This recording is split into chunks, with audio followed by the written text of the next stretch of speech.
Today, the term Filipino carries pride, identity, and a sense of nationhood.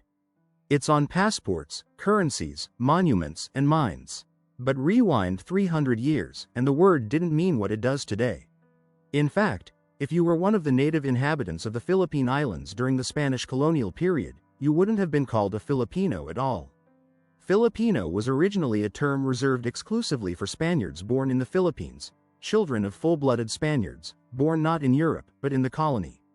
These individuals were called insula res, and they held a privileged position in the colonial caste system. Meanwhile, the original inhabitants, the Austronesian peoples, were labeled Indios, a term used to designate native subjects of the Spanish crown, often with racial and social inferiority implied.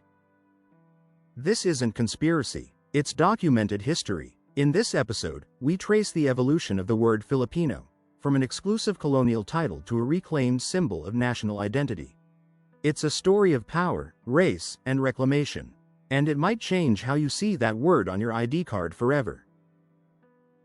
The story begins in 1543, when Spanish explorer Ruy López de Villalobos named a group of islands in the Visayas, Las Islas Filipinas, in honor of Prince Philip of Spain, who would later become King Philip II. At the time, Spain had no control over the archipelago. The name was symbolic, an act of possession by claim, not by conquest. The islands had many names before that. Chinese records called parts of the region Ma'i and Lucin. Arab traders referred to it as part of the trading route through the Zabag area. Local people identified with their own polities, Butuan, Tondo, Cebu, Sulu, and others, not as one unified country. The name Philippines would eventually extend to the whole archipelago, but even then, it referred more to territory than to the people. There was no such thing as a Filipino yet, at least, not in the way we understand the term today. In the colonial caste system enforced by Spain, identity was codified through law, skin, and bloodline. The term Filipino referred specifically to full-blooded Spaniards born in the Philippines, also known as insula res. In contrast, Spaniards born in Europe were called peninsula res. This distinction mattered. Peninsula res often held the highest offices, governors, archbishops, captains general. Insula res, the Filipinos, were colonial elite who lived in the islands, owned land, held mid-tier positions, and sometimes felt resentment toward Peninsula res who saw them as provincial. The native population, the actual majority, were classified as Indios. These were not just ethnic terms, but categories embedded in the legal system, determining taxation, education, land rights, and marriage privileges. So when someone in the 1700s said Filipino, they meant someone of pure Spanish blood, not an indigenous person. The native people were ruled, not represented, by the word. Spain brought with it a rigid racial classification system known as the casta system. This system, codified in colonial law, categorized people by ancestry and birthplace. At the top were the Peninsula res, then Insula res, Filipinos, followed by mestizos, mixed Spanish and native, Sanglis, Chinese migrants, and finally, Indios. These categories weren't just social, they were administrative. Being an Indio meant higher tribute taxes, less access to education, and fewer legal rights.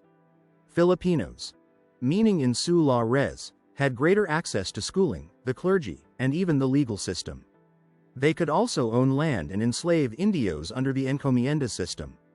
This system ensured that power remained racially and culturally Spanish.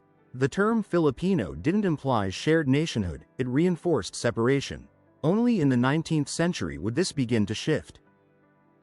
In the 19th century, a generation of educated native elites, many of them mestizos or wealthy Indios, began to study in Europe. These were the Ilustrados, or the enlightened ones.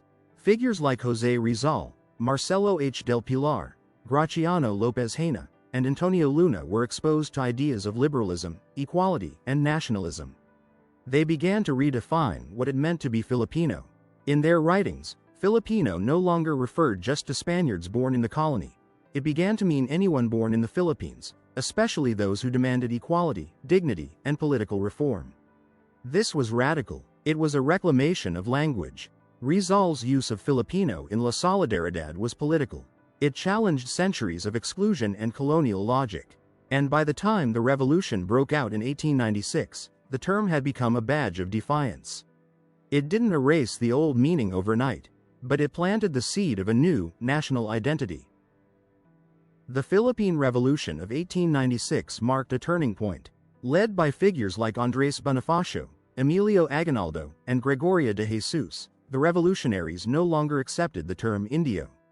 They called themselves Filipinos, asserting their right to define their own identity and destiny. For the first time in recorded history, Filipino referred to the native people fighting for independence, not their colonial rulers. In revolutionary documents, flags, and declarations, the term was used with pride.